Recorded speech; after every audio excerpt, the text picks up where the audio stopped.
Sesudah menyanyikan nyanyian pujian, pergilah Yesus dan murid-muridnya ke Bukit Zaitun. Maka berkatalah Yesus kepada mereka, "Malam ini, kamu semua akan tergoncang imanmu karena aku. Sebab ada tertulis, aku akan membunuh gembala, dan kawanan domba itu akan tercerai-berai. Akan tetapi sesudah aku bangkit, aku akan mendahului kamu ke Galilea." Petrus menjawabnya, "Biarpun mereka semua tergoncang imannya karena Engkau, aku sekali-kali tidak." Yesus berkata kepadanya, "Aku berkata kepadamu, sesungguhnya malam ini, sebelum ayam berkokok, engkau telah menyangkal aku 3 kali." Kata Petrus kepadanya, "Sekalipun aku harus mati bersama-sama Engkau, aku tak akan menyangkal Engkau." Semua murid yang lain pun berkata demikian juga.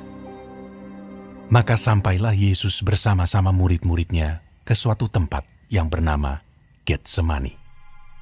Lalu ia berkata kepada murid-muridnya, "Duduklah di sini, sementara aku pergi ke sana untuk berdoa."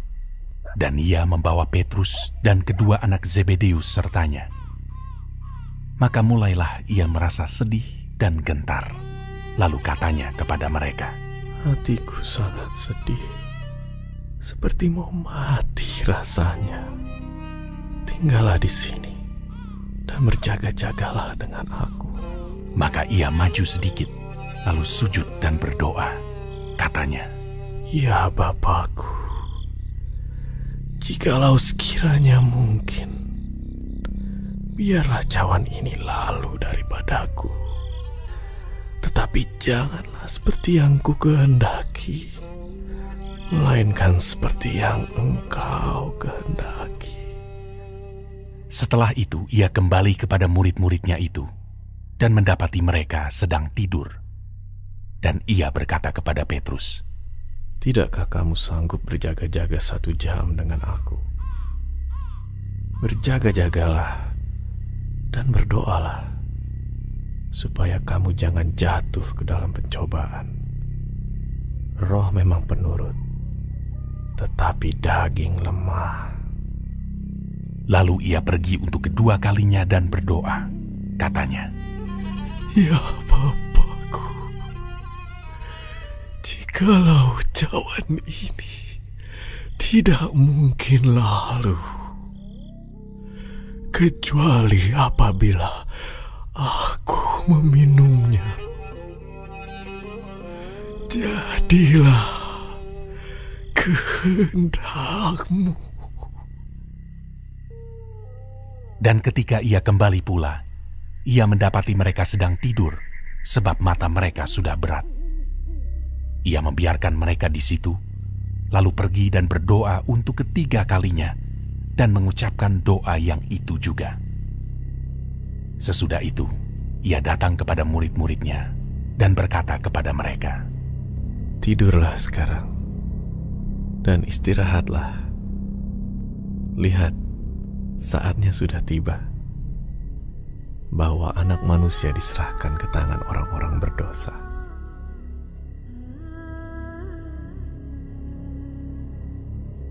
Bangunlah, marilah kita pergi. Dia yang menyerahkan aku sudah dekat." Waktu Yesus masih berbicara, datanglah Yudas, salah seorang dari ke-12 murid itu, dan bersama-sama dia serombongan besar orang yang membawa pedang dan pentung, disuruh oleh imam-imam kepala dan tua-tua bangsa Yahudi. Orang yang menyerahkan dia telah memberitahukan tanda ini kepada mereka. "Orang yang akan kucium, itulah dia. Tangkaplah dia." Dan segera ia maju mendapatkan Yesus dan berkata, "Salam, Rabi." Lalu mencium dia. Tetapi Yesus berkata kepadanya, "Hai teman, untuk itukah engkau datang?" Maka majulah mereka memegang Yesus dan menangkapnya. Tetapi seorang dari mereka yang menyertai Yesus mengulurkan tangannya, menghunus pedangnya, dan meletakkannya kepada hamba imam besar sehingga putus telinganya. Maka kata Yesus kepadanya, "Masukkan pedang itu kembali ke dalam sarungnya, sebab barang siapa menggunakan pedang akan binasa oleh pedang. Atau kau sangka bahwa aku tidak dapat berseru kepada Bapakku supaya ia segera mengirim lebih dari 12 pasukan malaikat membantu aku? Jika begitu, bagaimanakah akan digenapi yang tertulis dalam kitab suci yang mengatakan bahwa harus terjadi demikian? Pada saat itu Yesus berkata kepada orang banyak, Sangkamu aku ini penyamun, maka kamu datang lengkap dengan pedang dan pentung untuk menangkap aku. Padahal tiap-tiap hari aku duduk mengajar di bait Allah dan kamu tidak menangkap aku. Akan tetapi, semua ini terjadi supaya genap yang ada tertulis dalam kitab nabi-nabi. Lalu semua murid itu meninggalkan dia dan melarikan diri. Sesudah mereka menangkap Yesus, mereka membawanya menghadap Kayafas, imam besar. Di situ telah berkumpul ahli-ahli Taurat dan tua-tua. Dan Petrus mengikuti dia dari jauh sampai ke halaman imam besar. Dan setelah masuk ke dalam, ia duduk di antara pengawal-pengawal untuk melihat kesudahan perkara itu. Imam-imam kepala, malah seluruh mahkamah agama mencari kesaksian palsu terhadap Yesus supaya ia dapat dihukum mati. Tetapi mereka tidak memperolehnya, walaupun tampil banyak saksi dusta. Tetapi akhirnya tampillah 2 orang yang mengatakan, Orang ini berkata, aku dapat merubuhkan bait Allah dan membangunnya kembali dalam 3 hari. Lalu imam besar itu berdiri dan berkata kepadanya, Tidakkah engkau memberi jawab atas tuduhan-tuduhan saksi-saksi ini terhadap engkau? Tetapi Yesus tetap diam. Lalu kata imam besar itu kepadanya, Demi Allah yang hidup, katakanlah kepada kami, apakah engkau Mesias, anak Allah atau tidak? Jawab Yesus, Engkau telah mengatakannya. Akan tetapi aku berkata kepadamu, mulai sekarang, kamu akan melihat Anak Manusia duduk di sebelah kanan yang Maha Kuasa dan datang di atas awan-awan di langit. Maka imam besar itu mengoyakkan pakaiannya dan berkata, Ia menghujat Allah. Untuk apa kita perlu saksi lagi? Sekarang telah kamu dengar hujatnya. Bagaimana pendapat kamu? Mereka menjawab dan berkata, Ia harus dihukum mati.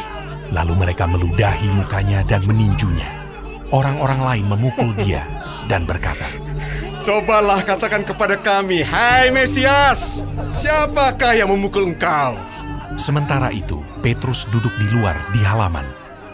Maka datanglah seorang hamba perempuan kepadanya, katanya, Engkau juga selalu bersama-sama dengan Yesus, orang Galilea itu.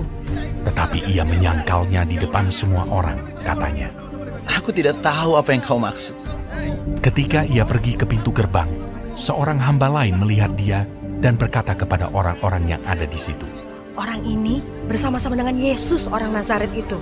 Dan ia menyangkalnya pula dengan bersumpah. Aku tidak kenal orang itu. Tidak lama kemudian, orang-orang yang ada di situ datang kepada Petrus dan berkata, Pasti engkau juga salah seorang dari mereka. Itu nyata dari bahasamu. Maka mulailah Petrus mengutuk dan bersumpah, Aku tidak kenal orang itu. Dan pada saat itu, berkokoklah ayam. Maka teringatlah Petrus akan apa yang dikatakan Yesus kepadanya. Sebelum ayam berkokok, engkau telah menyangkal aku 3 kali. Lalu ia pergi keluar dan menangis dengan sedihnya.